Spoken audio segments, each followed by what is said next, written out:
ગોધરાના Bamroli road વિસ્તારની અનેક આંતરિક સોસાયટીમાં આજે પણ કાચા રસ્તા અને પ્રાથમિક સુવિધાઓનો અભાવ છે। વર્ષો પહેલા વસેલી સોસાયટીઓમાં છેલ્લા કેટલાય સમયથી રસ્તા બિસ્માર હાલતમાં છે। રજૂઆતો અનેક થઈ પણ આજ દિન સુધી કોઈ ખાસ તકેદારી રાખવામાં નથી આવી। ખાસ તો એ વાત છે કે વિસ્તારમાં આગામી દિવસોમાં ગુજરાત સ્થાપના દિવસની ઉજવણી થવાની છે। મુખ્યમંત્રી પણ ગોધરા આવી રહ્યા છે। ત્યાંથી માત્ર 1 કિલોમીટરના અંતરે આ સોસાયટીના આંતરિક રસ્તાઓ જે છે તેની હાલત એટલી ખસ્તા છે, એટલા માટે જ સોસાયટીઓના જે રહીશો છે એ મુખ્યમંત્રીના ગોધરામાં આગમન પહેલા રસ્તા પર છે।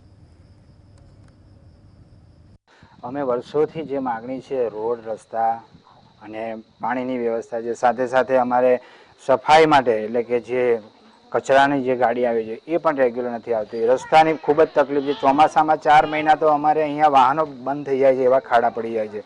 મેઇન માંગણી અમારી રસ્તાની છે। સાથે સાથે અમારે પાણી, જે નગરપાલિકાનું પાણી આગળના જે વિસ્તારમાં આવે છે એ પ્રમાણે અમારે અહીંયા પાણી મળે એવી માગણી અમારા સૌ રહીશોની છે। અને સફાઈ માટે જે રેગ્યુલર જે ગાડી આવી જોઈએ એ પણ આવતી નથી, જેનાથી અહીંયા ગંદકીના ઢગલા, કચરા આજુબાજુના ખુલ્લા પ્લોટોમાં જોવા મળે છે એ બધું, અને પ્રાથમિક સુવિધાનો ખૂબ જ અભાવ છે।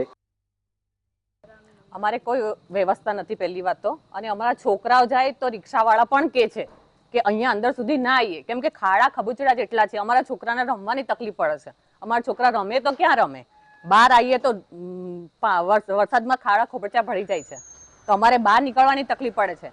લેડીઝો ગાડી લઈને જાય છે તો ગાડીમાં પડી જાય છે, તો એની વ્યવસ્થા કોણ કરશે? સરકાર ના કરે તો કોણ કરશે? આજે